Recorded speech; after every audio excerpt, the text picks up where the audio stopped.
କିଏ ଏହି କଳା ପାହାଡ଼? କାହିଁକି ଓଡ଼ିଶାକୁ ଆକ୍ରମଣ କଲା କଳା ପାହାଡ଼? କାହିଁକି ପୁରୀ ଓ କୋଣାର୍କ ମନ୍ଦିରକୁ ଭାଙ୍ଗିବାକୁ ଚେଷ୍ଟା କରୁଥିଲା କଳା ପାହାଡ଼? ତେବେ ଆସନ୍ତୁ ଜାଣିବା ଏହି କଳା ପାହାଡ଼ର ରହସ୍ୟ। କଳା ପାହାଡ଼ ସେ ଜଣେ ବଙ୍ଗୀୟ ନୈଷ୍ଠିକ ବ୍ରାହ୍ମଣ ଥିଲେ। ତାଙ୍କର ପ୍ରକୃତ ନାମ କଳାଚନ୍ଦ୍ର ରୟ ଥିଲା। କଳାଚନ୍ଦ୍ର ଜଣେ ବ୍ରାହ୍ମଣ ହେଲେ ମଧ୍ୟ ବଙ୍ଗ ସୁଲେମାନ କରାନୀଙ୍କର ସେନା ଅଧ୍ୟକ୍ଷ ଥିଲେ। ସେ ଏକ ବୀର ଯୋଦ୍ଧା ଥିଲେ। କଳା ପାହାଡ଼ଙ୍କ ବୀରତ୍ୱ ଦେଖି ତାଙ୍କ ଉପରେ ଆକୃଷ୍ଟ ହୋଇଯାଇଥିଲେ ସୁଲେମାନ କରାନୀଙ୍କ ପୁତ୍ରୀ ଦୁଲ୍ଲାରୀ। କଳା ପାହାଡ଼ ମଧ୍ୟ ଦୁଲ୍ଲାରୀଙ୍କୁ ମନେ ମନେ ଭଲ ପାଇ ବସିଲେ ଏବଂ ବିବାହ କରିବାକୁ ମଧ୍ୟ ଚାହିଁଲେ।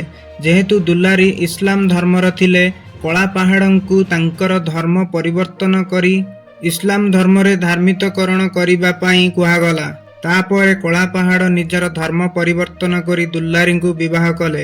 କିନ୍ତୁ ଦୁଲ୍ଲାରୀଙ୍କ ସହ ବିବାହ ପୂର୍ବରୁ କଳା ପାହାଡ଼ଙ୍କର ଆଗରୁ ଦୁଇଟି ହିନ୍ଦୁ ପତ୍ନୀ ଥିଲେ। ଏହି ବିବାହର କିଛି ଦିନ ପରେ କଳା ପାହାଡ଼ ତାଙ୍କର ପୂର୍ବ ଦୁଇ ପତ୍ନୀମାନଙ୍କ ପାଖକୁ ଫେରିବାକୁ ଚାହିଁଲେ। ତାଙ୍କର ଦୁଇ ପତ୍ନୀ ମଧ୍ୟ ତାଙ୍କୁ ସ୍ୱୀକାର କରିବାକୁ ରାଜି ହୋଇଯାଇଥିଲେ। ତାଙ୍କ ମା ଏବଂ ସମାଜ ତାଙ୍କୁ ଗ୍ରହଣ କରିବାକୁ ନାରାଜ ଥିଲା। ଏହି ବିବାଦ ପରେ ଏକ ନିଷ୍ପତ୍ତି ନିଆଗଲା। କଳା ପାହାଡ଼ ଯଦି ନିଜର ଧର୍ମ ପରିବର୍ତ୍ତନ କରିବେ ତାହେଲେ ସେ ହିନ୍ଦୁ ଧର୍ମରେ ରହିପାରିବେ। ଏହା ଶୁଣି କଳା ପାହାଡ଼ ପୁରୀର ମୁକ୍ତି ମଣ୍ଡପକୁ ନିଜର ଧର୍ମ ପରିବର୍ତ୍ତନ ପାଇଁ ଆସିଲେ। କିନ୍ତୁ ସେଠାରେ କେହି ତାଙ୍କୁ ଗ୍ରହଣ କରିନଥିଲେ। ତାଙ୍କୁ ବହୁତ ନିନ୍ଦା ଅପମାନ ଦେଇଥିଲେ। କଳା ପାହାଡ଼ ଏହା ଦେଖି ଜଗନ୍ନାଥଙ୍କ ପାଖକୁ ଯାଇ ପ୍ରାର୍ଥନା କଲେ, କିନ୍ତୁ କିଛି ସୁଫଳ ମିଳିନଥିଲା। ଏହା ଦେଖି ସେ ପୁଣି ନିଜର ମୁସଲମାନ ଧର୍ମକୁ ଫେରିଆସିଲେ। ସେ ମୁସଲମାନ ଧର୍ମ ଗ୍ରହଣ କରି ଦୁଲ୍ଲାରୀଙ୍କ ସହିତ ରହିଲେ। ଏହାପରେ କଳା ପାହାଡ଼ ଧୀରେ ଧୀରେ ହିନ୍ଦୁ ଧର୍ମକୁ ଘୃଣା କରିବାରେ ଲାଗିଲେ ଏବଂ ହିନ୍ଦୁ ଧର୍ମର ଲୋକମାନଙ୍କ ଉପରେ ଆକ୍ରମଣ କରିବାରେ ଲାଗିଲେ। ସେହି ସମୟରେ ଓଡ଼ିଶାରେ ହିନ୍ଦୁ ରାଜା ମୁକୁନ୍ଦ ଦେବଙ୍କର ଶାସନ ଚାଲିଥାଏ। ମୁକୁନ୍ଦ ଦେବ ଅନେକ ରାଜ୍ୟ ଜୟ କରିବା ପରେ ମୁକୁନ୍ଦ ଦେବ ଅନେକ ଜନହିତ କାର୍ଯ୍ୟ କରିବା ପାଇଁ ଲାଗିଥାନ୍ତି। ସେହି ସମୟରେ ଦିଲ୍ଲୀ ସିଂହାସନରେ ଥାନ୍ତି ମୋଗଲ ସମ୍ରାଟ ଆକବର। ସୁଲତାନ ଥାନ୍ତି ସୁଲେମାନ କରାନୀ। ଆକବର ଚାହୁଁଥିଲେ ରାଜା ମୁକୁନ୍ଦ ଦେବଙ୍କ ସହିତ ମିତ୍ରତା କରିବାକୁ। ଆକବରଙ୍କ ନଜର ଥିଲା ବଙ୍ଗଳା ରାଜ୍ୟ ଉପରେ। ଏହାପରେ ଆକବର ଏବଂ ମୁକୁନ୍ଦ ଦେବଙ୍କ ମଧ୍ୟରେ ମିତ୍ରତା ସ୍ଥାପନ ହୋଇଗଲା। କିନ୍ତୁ ସୁଲେମାନ କରାନୀ ବୁଝିପାରିଥିଲେ ଆକବରଙ୍କ ଉଦ୍ଦେଶ୍ୟ କ'ଣ ଥିଲା। ଏହି ପରିସ୍ଥିତିରେ ମୁକୁନ୍ଦ ଦେବଙ୍କ ପ୍ରତି ସୁଲେମାନ କରାନୀଙ୍କର ତିକ୍ତତା ବଢ଼ିବାକୁ ଲାଗିଲା। ରାଜା ମୁକୁନ୍ଦ ଦେବଙ୍କୁ ଏକ ଉଚିତ ଶିକ୍ଷା ଦେବା ପାଇଁ ସୁଯୋଗ ଖୋଜୁଥିଲେ ସୁଲେମାନ କରାନୀ। ସେ ବୁଝିପାରିଲେ ଏହା ହିଁ ଉଚିତ ସମୟ ତାଙ୍କ ପାଇଁ। ତେଣୁ ସେ ଯୁଦ୍ଧ ପାଇଁ ପ୍ରସ୍ତୁତ ହେଲେ। ତାଙ୍କ ସୈନ୍ୟବାହିନୀକୁ ଦୁଇ ଭାଗରେ ମଧ୍ୟ ବିଭକ୍ତ କଲେ।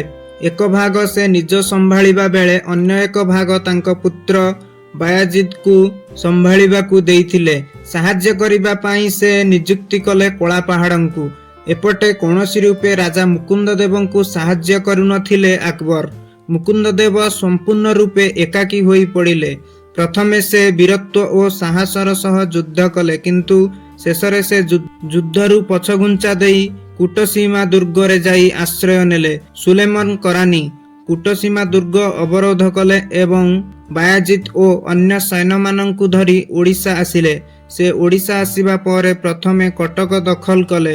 ସେହି ସମୟରେ ସାରଙ୍ଗଗଡ଼ର ସାମନ୍ତ ରାଜା ରାମଚନ୍ଦ୍ର ଭଞ୍ଜ ଆଫଗାନ ସେନାକୁ ବିରୋଧ କରିବା ପରିବର୍ତ୍ତେ ନିଜକୁ ନିଜେ ଓଡ଼ିଶାର ରାଜା ବୋଲି ଘୋଷଣା କରିଦେଲେ। କୁଟସୀମା ଦୁର୍ଗରେ ଥାଇ ଏହି ଖବର ପାଇଲେ ରାଜା ମୁକୁନ୍ଦ ଦେବ। ସୁଲେମାନ କରାନୀଙ୍କ ସହ ସେ ଏକ ସମାଧାନ କରି ଆସିଥିଲେ କଟକ। କଟକ ଆସିବା ପରେ ତାଙ୍କର ପ୍ରଥମ ସାକ୍ଷାତ ହେଲା ରାମଚନ୍ଦ୍ର ଭଞ୍ଜଙ୍କ ସହିତ।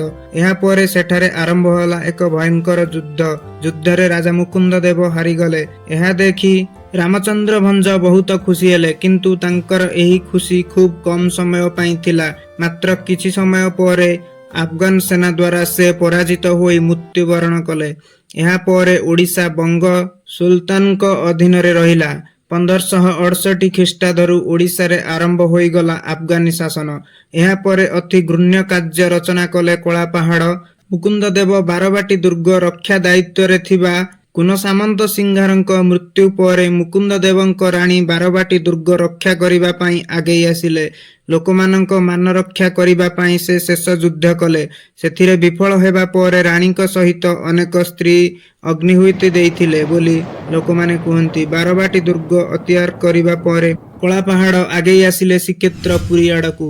ଏହି କଥା ଯେତେବେଳେ ଜଗନ୍ନାଥଙ୍କ ସେବାୟତ ମାନେ ପାଇଲେ, ସେମାନେ ଜଗନ୍ନାଥଙ୍କ ବିଗ୍ରହଙ୍କୁ ନେଇ ଲୁଚାଇ ରଖିଲେ। କିନ୍ତୁ ଏହି ଖବର କଳାପାହାଡ଼ ପାଇଗଲା। ଖବର ପାଇଲା ମାତ୍ରେ କଳାପାହାଡ଼ ସେଠାକୁ ଯାଇ ବିଗ୍ରହଙ୍କୁ ସେଠାରୁ ହାତୀ ପଛରେ ବାନ୍ଧି ଘୋଷାଡ଼ି ଆଣିଥିଲା। ବିଗ୍ରହଙ୍କୁ ଆଣି ଗଙ୍ଗା ନଦୀ କୂଳରେ ଅଗ୍ନିଦାହ କରିବାକୁ ଚେଷ୍ଟା କଲା। କିନ୍ତୁ ଜଗନ୍ନାଥଙ୍କ ଚମତ୍କାର ଦ୍ୱାରା ବିଗ୍ରହଙ୍କର କିଛି କ୍ଷତି ହୋଇନଥିଲା। କିନ୍ତୁ କଳାପାହାଡ଼ ଅପେକ୍ଷା କରିଥାଏ କେତେବେଳେ ଏହି ତିନି ବିଗ୍ରହ ଜଳିପୋଡ଼ି ପାଉଁଶ ହୋଇଯିବେ। ଠିକ୍ ସେହି ସମୟରେ ବିଶର ମହାନ୍ତି ନାମକ ଜଣେ ବୈଷ୍ଣବ ସେହି ମୂର୍ତ୍ତିରୁ ବିଗ୍ରହଙ୍କୁ ବାହାର କରି ମୃଦଙ୍ଗ ଭିତରେ ପୁରାଇ ନେଇ ଆସିଲେ ଏବଂ ନୂତନ ନବକଳେବର ଆୟୋଜିତ ହୋଇ ନୂଆ ଦାରୁଦିଅଁ ତିଆରି ହୁଅନ୍ତି। ଯଦି ଭିଡ଼ିଓଟି ଆପଣମାନଙ୍କୁ ଭଲ ଲାଗିଛି, ଚ୍ୟାନେଲକୁ ସବସ୍କ୍ରାଇବ୍ କରି ଭିଡ଼ିଓକୁ ଏକ ଲାଇକ୍ କରନ୍ତୁ। ଜୟ ଜଗନ୍ନାଥ।